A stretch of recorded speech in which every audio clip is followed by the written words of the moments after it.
ভয় পাবেন না। আমার প্রধানমন্ত্রীর লেগে দোয়া করি, আপনাদের সবার জন্য দোয়া করি। আমি একটা আমার পরিবারকে নিয়ে যেন আমি ভালোভাবে থাকতে পারি। আমাদের দেখেন কোনো টাকার মতো আমরা এটা দেখতে আসছি এবং প্রধানমন্ত্রী খোঁজ খবর নিয়েছেন আইনের আওতায় নিয়ে আসার জন্য। এবং কোনো পুলিশ অফিসারের যদি যে আপনি যে অভিযোগটা দিলেন কোনো পুলিশ অফিসারের যদি নেগলিজেন্সি থাকে সেটার ব্যাপারেও প্রশাসনিকভাবে তার বিরুদ্ধে ব্যবস্থা নেওয়া হবে।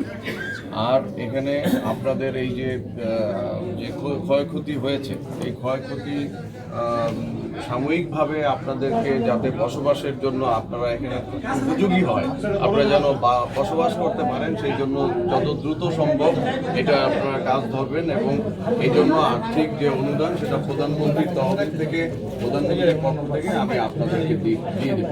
আমি আপনাদেরকে 1 লক্ষ টাকা প্রাথমিকভাবেই 1 লক্ষ টাকা আমি আগামীকাল অফিস খুলবে, আমি আগামীকাল আপনার মাধ্যমে আপনার কাছে পৌঁছে দিব 1 লক্ষ টাকার চেক। আমি বলি শেষ করি।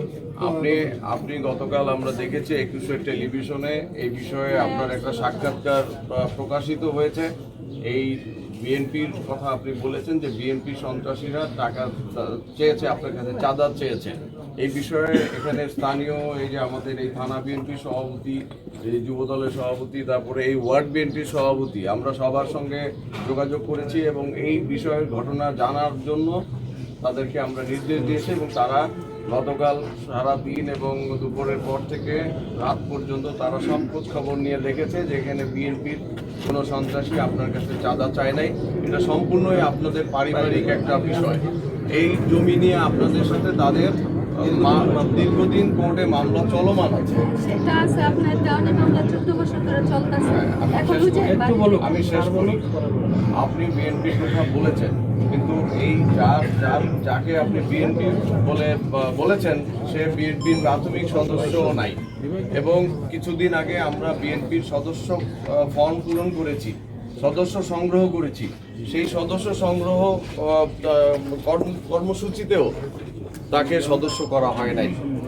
এই ওয়ার্ড বিএনপির সভাপতি সে তার কাছে এসেছিল সদস্য হওয়ার জন্য, কিন্তু আমাদের নির্দেশনা ছিল যে যাকে সন্দেহ হয়, যারা কোনো অপরাধের সঙ্গে জড়িত থাকতে পারে, সদস্য করা না হয়। এবং সেই নির্দেশ মোতাবেক এই আপনি যার বিরুদ্ধে অভিযোগ করেছেন যে সে বিএনপি করে, কিন্তু তার বিএনপির কোনো পদবি বা কোথাও কোনো কর্মসূচিতে বিএনপির মধ্যে সে জড়িত নাই। সুতরাং আপনি বিএনপির কথা বলে বিএনপিকে ছোট করেছেন। এই বিষয়েও আমরা আপনার ব্যাপারটাও আমরা তদন্ত করে দেখব। আর যারা অপরাধ করেছে তাদের তো অপরাধী হিসেবে তাদের বিচার হবে, তাদেরও বিচার হবে। তো আপনি যদি অযথা বিএনপিকে দায়ী করে থাকেন এই বিষয়টাও আমরা